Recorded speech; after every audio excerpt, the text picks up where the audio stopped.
madura, que crece. Porque la única manera de tener compañerismo en las iglesias es cuando estamos creciendo. Miremos 1 de Juan 2:12. Os escribo a vosotros, hijitos. Por favor, subraye la palabra hijitos. Os escribo a vosotros, hijitos, porque vuestros pecados han sido perdonados por su nombre. Os escribo a vosotros, padres. Subraye la palabra padres. Os escribo a vosotros, padres, porque conocéis al que es desde el principio. Os escribo a vosotros, jóvenes. Subraye la palabra jóvenes. Os escribo a vosotros, jóvenes, porque habéis vencido al maligno. Os escribo a vosotros, hijitos, porque habéis conocido al Padre. Os escribo a vosotros, padres, porque habéis conocido al que es desde el principio. Os escribo a vosotros, jóvenes, porque sois fuertes, y la palabra de Dios permanece en vosotros, y habéis vencido al maligno. Note que aquí menciona 3 categorías de personas: niños, jóvenes y padres. Y de lo que está hablando es del crecer en madurez, yendo desde la niñez hacia la paternidad. Ahora bien, ¿cuáles son las marcas de la madurez? Usted podrá decir que la salud espiritual es un marco de madurez. No necesariamente. Un niño de 5 años puede ser perfectamente saludable, pero no es maduro. Así que uno puede tener salud espiritual y no tener madurez. Y alguien dirá, ¿y qué de los dones espirituales? Esa sí es una señal de madurez. Lo siento mucho, mi amigo. No lo es. No lo es. Usted puede tener grandes dones y, sin embargo, no tener madurez. Por ejemplo, Sansón tuvo extraordinarios dones, pero él fue completamente inmaduro. Y Pablo tuvo que decir cosas muy fuertes a la iglesia de Corinto, a pesar de que esta iglesia ostentaba varios dones espirituales. Pablo les dijo, de manera que yo, hermanos, no puedo hablaros como a espirituales, sino como a carnales, como a niños en Cristo. Usted puede ser espiritual instantáneamente. Quiero decir, puede tener su corazón en una relación correcta con Dios esta mañana, esta tarde, esta noche, lo que sea, y ser lleno del Espíritu Santo, y estar tan limpio y blanco como la nieve. Pero eso no significa que usted sea un creyente maduro. Y estamos hablando acerca de caminar, de llegar a la madurez. Entonces, ¿qué es la madurez? Mi amigo, madurez es ser como Cristo. Por favor, anote al margen Efesios 4:13. Dice, hasta que todos lleguemos a la unidad de la fe y del conocimiento del Hijo de Dios, a un varón perfecto. La palabra perfecto aquí no significa sin pecado, significa madurez. A un varón perfecto a la medida de la estatura de la plenitud de Cristo. ¿Sabe usted cómo yo mido mi ministerio? No por el tamaño del edificio de nuestra iglesia, ni por las ofrendas de amor, ni por la asistencia a la escuela dominical. ¿Se parece usted más y más a Cristo? Esa fue la meta del ministerio de Pablo.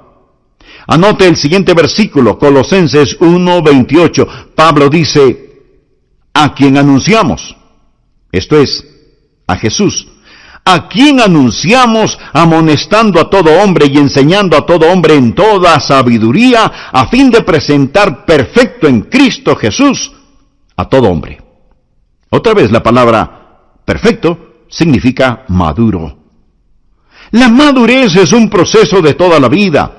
No es una carrera de velocidad de 100 metros, es un maratón. Nadie madura instantáneamente.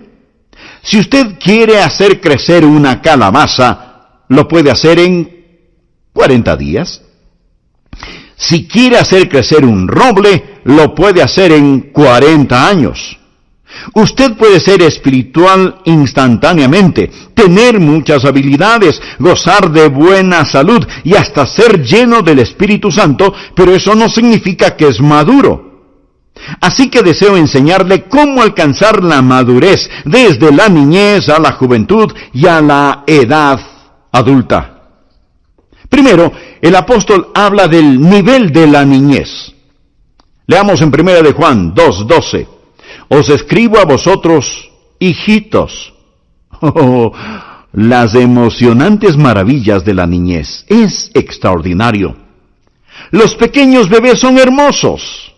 Amamos a los bebecitos, ¿no es verdad?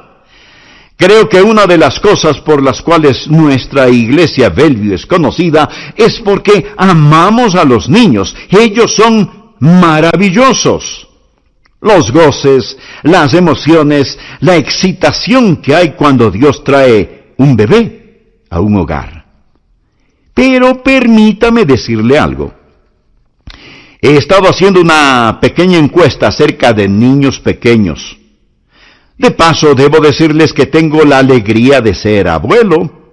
Y siendo abuelo, usted aprende cosas que no las aprende siendo padre. Porque cuando usted es abuelo, puede mirar las cosas de lejitos y estudiar y mirar. ¿Y quiere saber lo que he aprendido por medio de mi estudio científico como abuelo? De acuerdo a mi humilde pero certera opinión. Esos maravillosos pequeñitos son egoístas. La criatura más egoísta sobre la tierra es un bebé. Usted les quita algo de las manos y vaya tremendo lío que arman. Y no solo son egoístas, sino que son groseros y rudos. Eructan sobre su cara y se quedan tan tranquilos. Les diré algo más acerca de esos niños pequeñitos y maravillosos. Son ociosos. Se pasan acostados todo el día. No hacen nada. No ayudan a limpiar la casa, ni a cocinar, no colaboran en nada, son totalmente improductivos. Además no tienen ninguna consideración. Y le despiertan a usted a la medianoche o a la madrugada cuando usted a lo mejor recién está empezando a dormirse. Mi amigo, hablo con la experiencia de un abuelo que hasta este momento tiene 3 nietos que harían retroceder cobardemente a cualquier huracán o tormenta.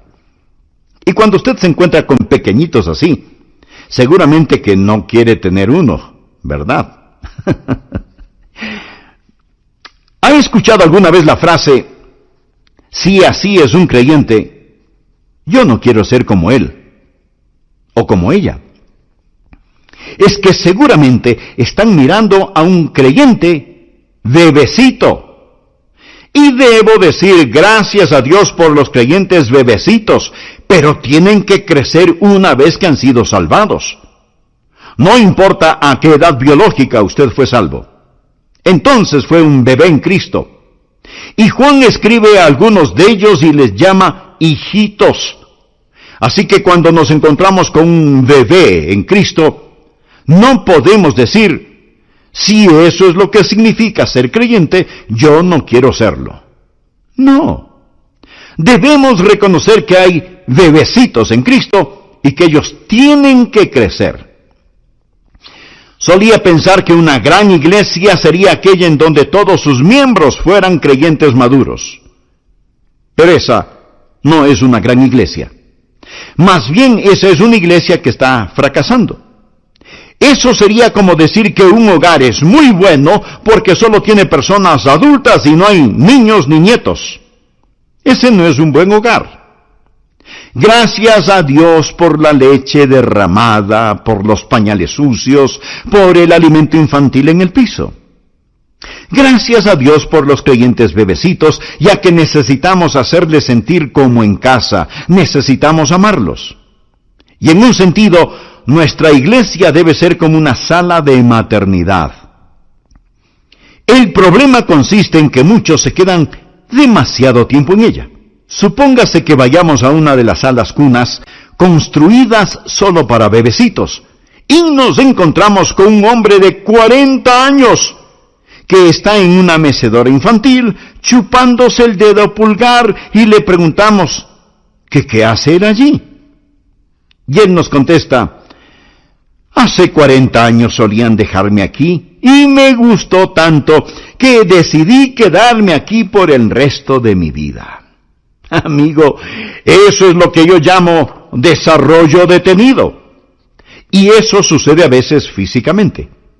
A veces niños pequeños no se desarrollan físicamente, lo cual causa tremendo dolor en sus padres. Por eso tenemos en nuestra iglesia un ministerio especial para niños así.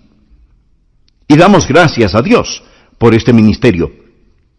Pero amigo, cuando usted no es más que un enorme bebé, alimentándose todavía con lechecita, chupándose el dedo pulgar, sin crecer, sin trabajar, sin ser de utilidad, esperando que le sigan sirviendo, todavía egoísta, rudo, ocioso y desconsiderado, que Dios tenga misericordia de usted.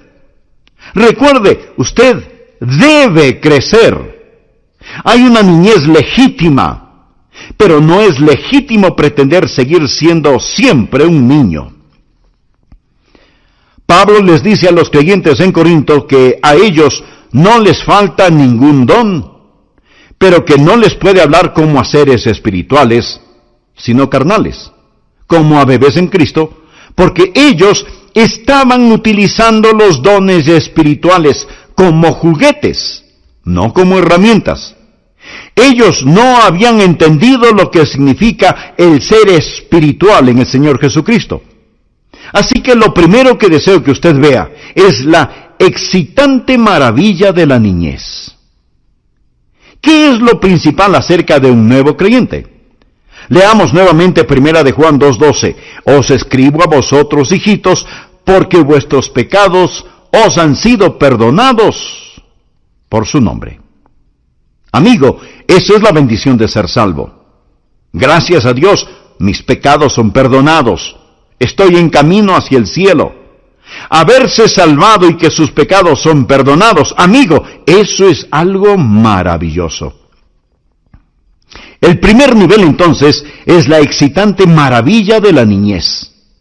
El segundo nivel es la triunfante guerra de la masculinidad. Leamos la segunda parte del versículo 13.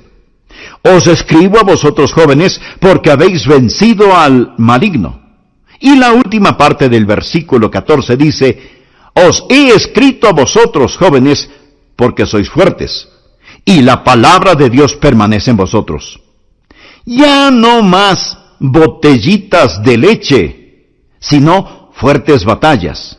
Se han transformado en trabajadores y guerreros. Y me pregunto, ¿será usted un trabajador? ¿Será usted un guerrero? ¿Ha dejado de ser servido y ahora está sirviendo?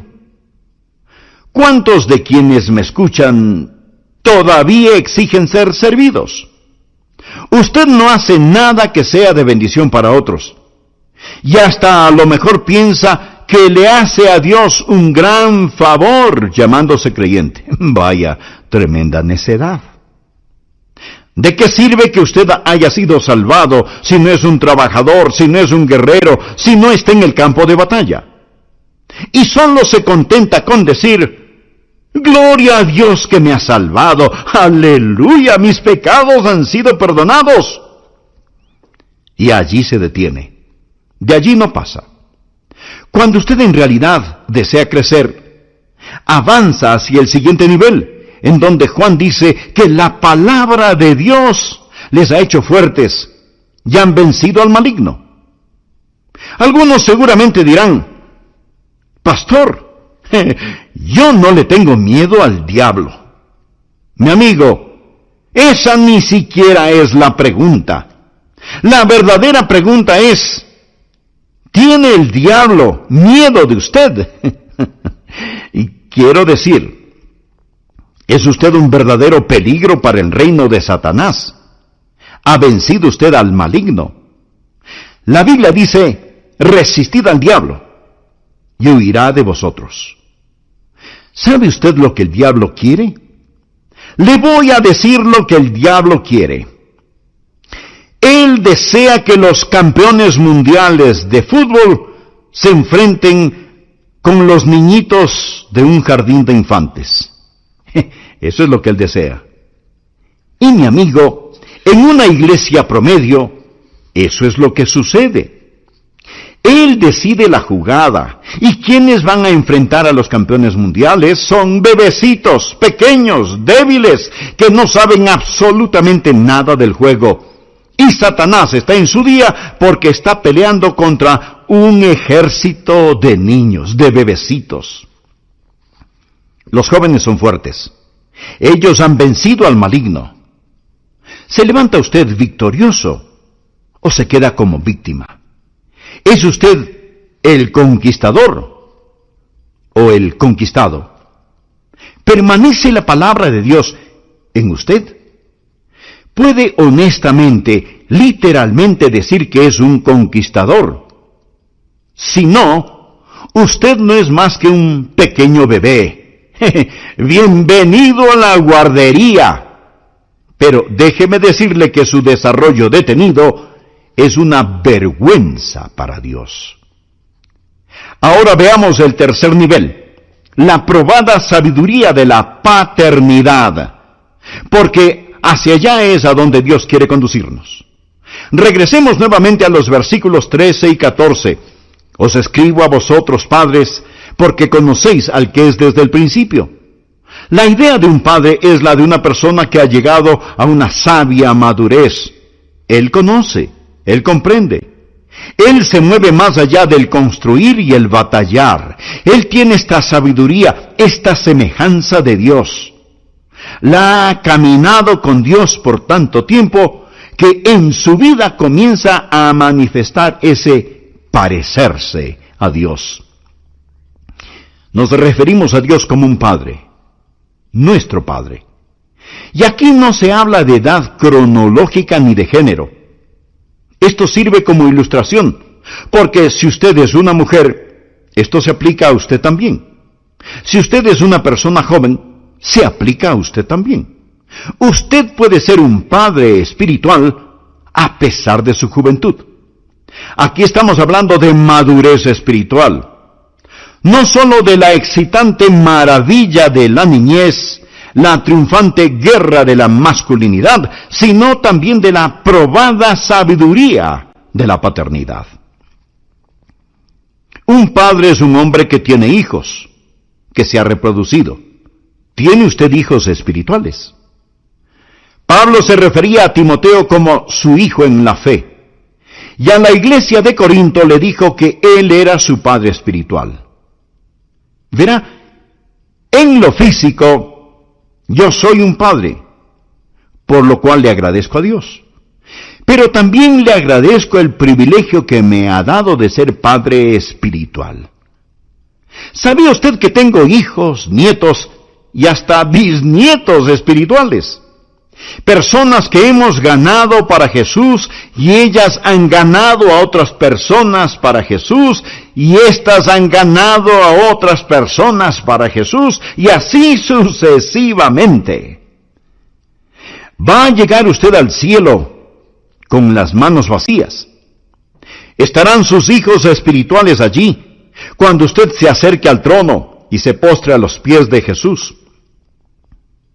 ¿Podrá usted decir: Padre, esta es mi familia espiritual, porque llegué a ser como tú, fui padre?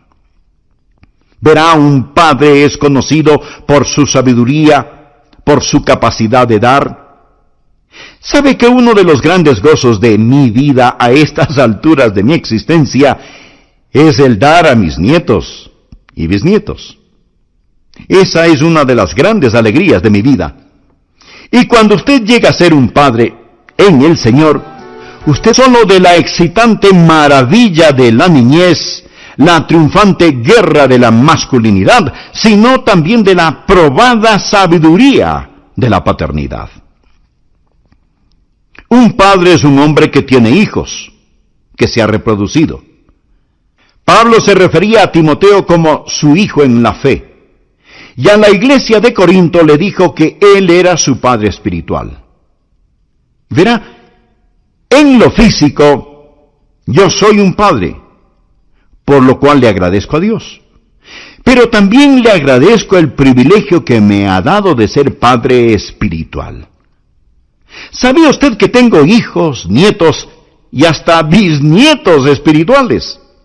Personas que hemos ganado para Jesús y ellas han ganado a otras personas para Jesús y éstas han ganado a otras personas para Jesús y así sucesivamente.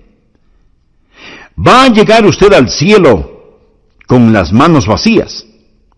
¿Estarán sus hijos espirituales allí cuando usted se acerque al trono y se postre a los pies de Jesús? ¿Podrá usted decir: Padre, esta es mi familia espiritual, porque llegué a ser como tú, fui padre? Verá, un padre es conocido por su sabiduría, por su capacidad de dar. ¿Sabe que uno de los grandes gozos de mi vida a estas alturas de mi existencia es el dar a mis nietos y bisnietos? Esa es una de las grandes alegrías de mi vida. Y cuando usted llega a ser un padre en el Señor, usted querrá dar a sus hijos espirituales. Usted querrá ayudar a esos bebecitos a crecer en la gracia y en el conocimiento de nuestro Señor y Salvador Jesucristo. Ahora escúcheme con mucho cuidado, por favor. Dios no está tratando de decir que usted sustituya paternidad por virilidad, o que sustituya virilidad por infantilidad. No, de ninguna manera. Un padre es la suma de todas estas cosas. Nunca pierda el encanto de la niñez.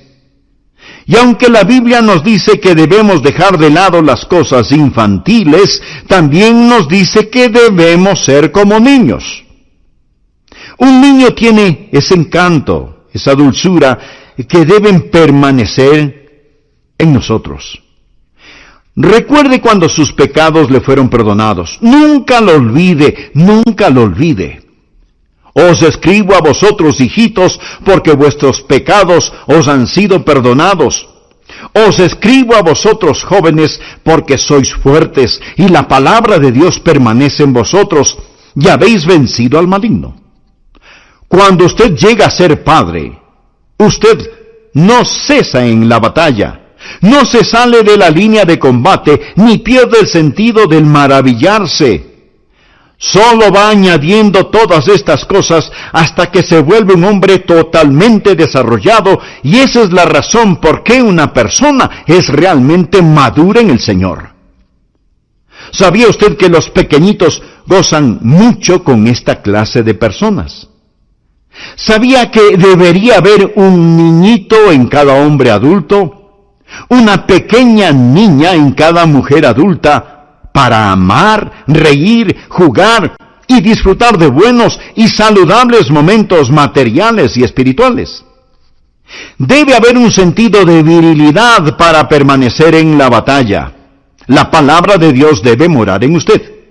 Y pone todas estas cosas juntas hasta volverse un hombre de órbita completa, lo que la Biblia llama un padre, y entonces se sentirá como en casa con cualquier multitud, y aún con los más pequeñitos. Los niños amaban a Jesús, venían y se sentaban en su falda, y los hombres adultos sentían lo mismo. El apóstol Juan, siendo ya todo un hombre, amaba estar en la compañía de Jesús.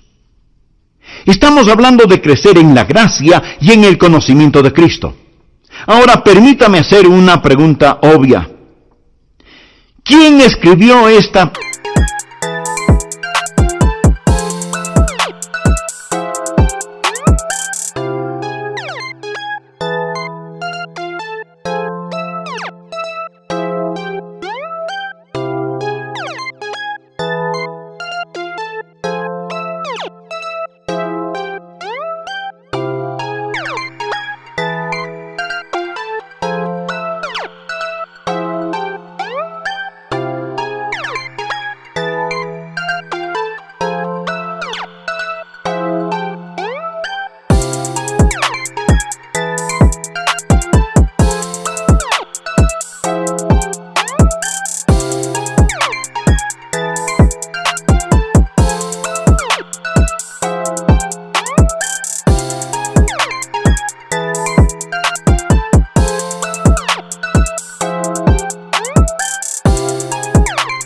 primera epístola de Juan? ¿Qué pregunta? Pues Juan escribió 5 libros: el Evangelio, las 3 epístolas y el libro de Apocalipsis.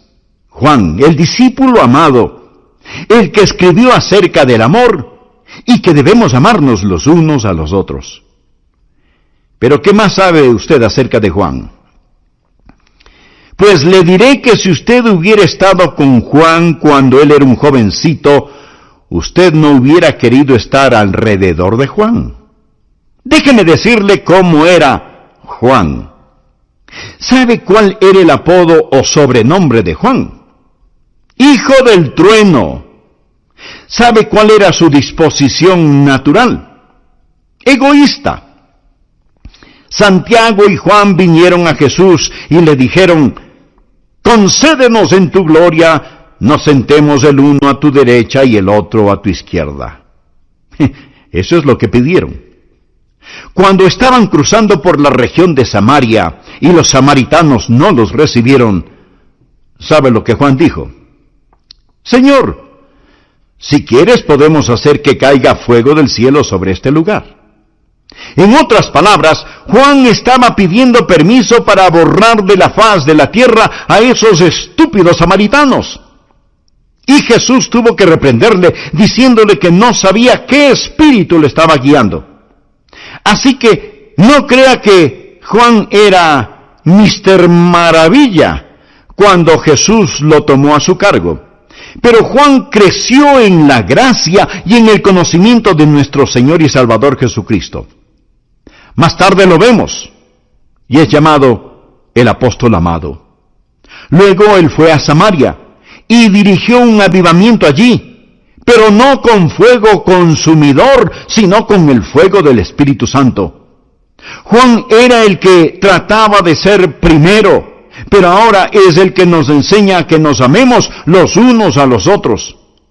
Y de lo que Juan está hablando ahora es de lo que él ha experimentado. Ha crecido en gracia y en conocimiento de Cristo, y eso significa que si hubo esperanza para un tipo como Juan, mi amigo, hay esperanza para usted también. Usted debe aprender a crecer en gracia y conocimiento. Permítame hacerle otra pregunta. No si usted es salvo, sino, ¿es usted un creyente que crece? Escuche, dejar de crecer es un pecado. Si usted no ama al Señor Jesucristo hoy más de lo que le amaba ayer, usted está retrocediendo. Usted necesita estar creciendo en la gracia y en el conocimiento de nuestro Señor y Salvador. Ahora, ¿cómo va a crecer? ¿Cuáles son los medios para tal crecimiento? Una iglesia que crece es una iglesia saludable y feliz. Primero debe haber el milagro de la vida. En el versículo 12, el apóstol Juan usa la palabra hijitos, pero hay 2 significados para esta palabra. En primer lugar, se refiere simplemente a un recién nacido, y en segundo lugar, significa niños bajo disciplina. Usted no puede crecer y luego nacer. ¿Alguna vez ha tratado de guiar a una persona hacia Jesucristo y esa persona le ha dicho: bueno, tengo algunas cosas en mi vida que necesito enderezar primero, y cuando lo haga, entonces me haré un creyente? Perdóneme, pero esa declaración no es muy inteligente, que digamos. Es como decir: primero voy a crecer y después voy a nacer. Ridículo, ¿verdad? El nacimiento precede al crecimiento. Así que no trate de crecer antes de nacer. Entregue su corazón a Cristo. ¿Es usted salvo? Quiero decir, conoce al Señor Jesucristo. ¿Tiene esa vida en usted? Primero, el crecimiento requiere el milagro de la vida. Segundo, el crecimiento requiere el paso del tiempo. Usted no puede madurar instantáneamente. No hay atajos, ni caminos más cortos hacia la madurez. ¿Sabía que un ratón llega a la madurez en 3 meses? ¿Y que los perros y los gatos pueden reproducirse en 12 o 18 meses, y que los gorilas y chimpancés empiezan su vida reproductiva a los 10 años. Sin embargo, los seres humanos maduran y son autosuficientes en forma muy lenta, a pesar de que nos consideramos la especie inteligente. Mi amigo, no hay madurez instantánea, pero sigue escuchando para saber cómo madurar. Tercero, el crecimiento requiere el recibir alimentación. Detengámonos aquí por un momento. En Primera de Pedro capítulo 2, versículo 2 leemos: desead, como niños recién nacidos, la leche espiritual no adulterada. Esto es la palabra de Dios. La leche espiritual no adulterada, para que por ella crezcáis. Usted no alimenta a un nuevo creyente con un profundo estudio en Apocalipsis, Ezequiel o Levítico. Lo hace con el Evangelio de Juan. Le va alimentando con la leche de la palabra para que vaya creciendo paulatinamente. La palabra desear significa ansiar, anhelar, apetecer, y está en la forma imperativa. Se le manda que ansíe la palabra de Dios. ¿Sabe usted cuál es el interés físico de un bebecito recién nacido? A él no le importan los dibujitos en las cortinas, ni los lindos adornos de colores sobre su cama. A él le interesa su mamadera, su botellita con leche. Ese es su máximo interés. Si usted es un creyente, y yo le pregunto, ¿cómo le va en su vida cristiana? Y usted me contesta, bueno, Pastor Rogers, no me va del todo bien. No estoy ganando las batallas, mis oraciones no son contestadas, nada parece tener sentido, francamente estoy muy desanimado. Y entonces yo le digo, cuénteme acerca de sus estudios bíblicos. Pastor, si es que no tenemos visitas en casa, o si no está lloviendo, yo vengo y escucho sus mensajes cada vez que puedo. Mi amigo, eso sería como darle a un recién nacido 4 galones de leche para el fin de semana. No es así el asunto. Usted tiene que alimentarse diariamente con la palabra de Dios. Es de allí de donde proviene la fortaleza para el crecimiento. Ahora se puede crecer rápidamente. Ethel Barrett escribió acerca de Dwight L. Moody. Muchos de ustedes seguramente no saben quién fue Dwight L. Moody. Él fue el Billy Graham de su época. Y esto es lo que Ethel Barrett dijo refiriéndose a Moody, quien, de paso, no tuvo ninguna educación teológica. Ethel Barrett dijo, cuando Dwight L. Moody se volvió creyente, desarrolló tal hambre por la palabra de Dios que pasaba mucho tiempo leyéndola. Y era muy rápido obedeciéndola. Su rápido crecimiento espiritual llenaba de vergüenza a ciertas personas quienes, a pesar de haber sido creyentes por años, nunca habían crecido en Cristo. Semana tras semana, en la iglesia a la que Moody asistía, él compartía de sus experiencias con el Señor. Finalmente, algunos de esos santos viejos que no podían aguantar el ser humillados por la vida ejemplar de Moody, fueron donde el tío de para urgirle que controlara a su sobrino. Ethel Barrett hace la siguiente observación. Su robusta salud espiritual e ilimitada energía distraía sus siestas espirituales. Él era demasiado. Así que mientras ellos se chupaban los pulgares, él crecía tanto que pronto los dejó completamente atrás. Él creció más en unos pocos años que ellos en 30, porque él se metió en la palabra de Dios. Amigo, usted tiene que tener la palabra de Dios en su mente, en su corazón y en su vida, si es que en realidad desea crecer. ¿Qué es lo que se requiere para crecer? Escuche. Primero, tiene que nacer. Segundo, toma tiempo. Tercero, tiene que alimentarse constantemente con la palabra de Dios. Ahora, déjeme decirle algo más acerca de los bebecitos. Ellos comerán cualquier cosa que usted les dé. Ellos pondrán en sus bocas cualquier cosa que esté al alcance de sus manos. Una colilla de cigarrillo, una cucaracha, un botón, cualquier cosa. Yo me sorprendo con algunos creyentes, miembros de iglesias. En sus hogares tienen literatura de los testigos de Jehová y ni siquiera saben que tienen esa clase de literatura. El otro día conversé en el aeropuerto con una señora creyente y me contaba de su visita a un templo mormón y cuán hermoso era y las cosas que tenía, etcétera, etcétera. Ella no entendía las cosas básicas. Los bebés pondrán cualquier cosa en sus bocas, en sus cabezas, porque no entienden. La Biblia dice que ellos no tienen ningún discernimiento. Hay que alimentarse diariamente con la palabra de Dios. Mi amigo, el crecer requiere vida, requiere tiempo, requiere alimentación.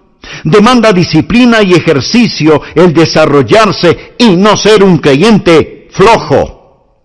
En Hebreos 5:14 leemos: pero el alimento sólido es para los que han alcanzado madurez, para los que por el uso tienen los sentidos ejercitados en el discernimiento del bien y del mal.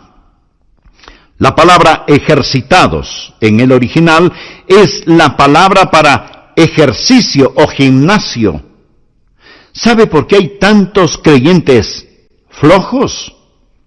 Caminan por los pasillos de la iglesia, se bautizan, asisten domingo tras domingo y nada más. No hacen ningún ejercicio. ¿Quiere usted caminar hacia la madurez? Haga algo. Encuentre algo que hacer en la iglesia. Siempre habrá un lugar en donde pueda servir. Y alguien me dirá: pastor, yo no puedo enseñar. Bueno, a lo mejor puede ayudar en la guardería, o en la cocina, o en el comedor. A lo mejor puede ayudar en la oficina, o en la escuela dominical, o en el ministerio carcelario. Comience a ejercitarse y no se quede allí como si fuera un tronco inservible. Manténgase ocupado para el Señor Jesús. Es una vergüenza y una desgracia que tanta gente sea creyente por tanto tiempo y todavía siguen sentados en la guardería chupándose el pulgar. ¿Es usted un creyente que crece? Si usted es un niño, gracias a Dios que ha nacido en la familia de Dios, pero yo deseo que se convierta en un joven. Hay una batalla, hay trabajo que debe ser hecho. Y usted como joven es un trabajador y un guerrero. Gracias a Dios.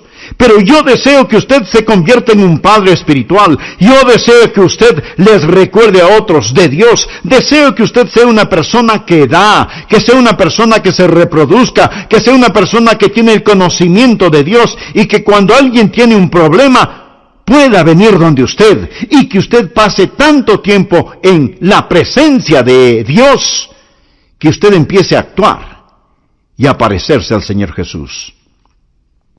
¿Sabía que cuando una persona pasa mucho tiempo con la otra persona, empieza a parecerse y actuar como esa persona?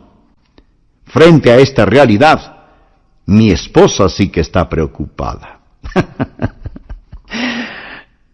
Mi amigo, el primer paso, nacer. Quisiera inclinar su cabeza en oración. ¿Ha nacido usted en la familia de Dios? ¿Conoce al Señor Jesucristo como su Salvador personal? Dios quiere salvarle, servirle. Dios quiere perdonar sus pecados. Quisiera usted hacer una sencilla oración.